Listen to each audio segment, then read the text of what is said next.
All right, so this is the end result of dye stain, yellow, red, blue, sand back, and then do red into yellow.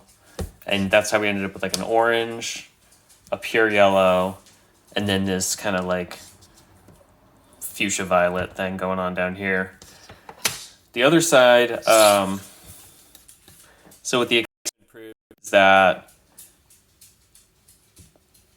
purple to red to yellow too quickly without enough red, you kind of run the risk of getting this weird like brown. I don't know if you can see this, but there's a couple of spots here that like under kitchen light where I am right now kind of look like not very pretty brown.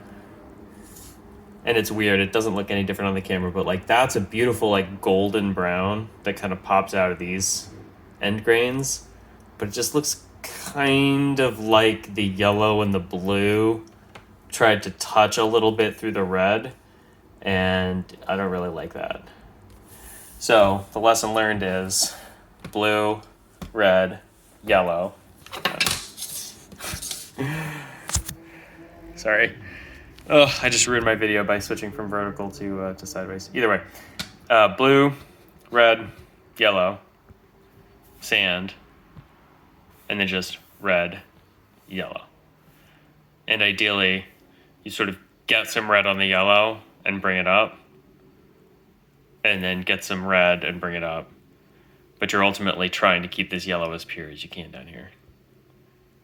And then on top of this, I can't believe it's not lacquer, grain filler and sanding sealer. And you can see it's got a nice sharp reflection, but it's not super crystal. You can see like a little imperfection right there.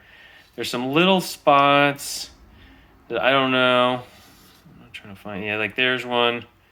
Just little tiny things that maybe I just wasn't diligent with the flat sanding it, but there's another one. But overall, it really does make it super easy. Yeah, there's just a little bit of stuff that could be better. But I just hit this really quickly with the 3M polishing compound that comes with like the headlight repair kit. So you do the sanding sealer on top. I did like 3 or 4 coats of that, and then I did 5 or 6 gloss coats. And this side you can see I didn't do many gloss coats. In fact, I only did like 2 or 3. And I was trying to see how easily I could kind of sand through and get into color. And the answer is pretty easily. After all the gloss coats were on, I hit this with the 500 grit pad that comes with the 3M kit. And then after the 500 grit pad, I hit it with the 800. And then there's a 3000 grit wet sanding pad that I went over it.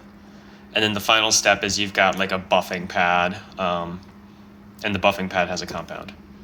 And so for, a single compound going 5.8 3000 buff, this is about as good as you can hope for. But if you put this on a professional buffing setup, you'd be able to get that like mirror life. Oh, there's a beautiful. Okay, so you see the line is still super hazy, but definitely it's a flat finish, right? The finish goes on flat, so the lines are straight, but you don't get that sharp cutoff that would make it that mirror-like high gloss shine.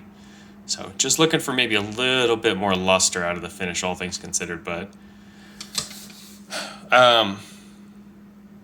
definitely proved that with these dyes and this top, I can get away, I think, with the brush-on sanding sealer.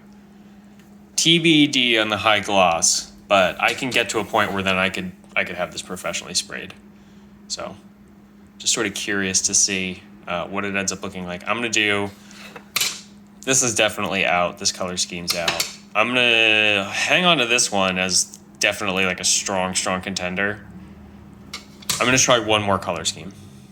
And I've got another tester piece. I may do that tonight.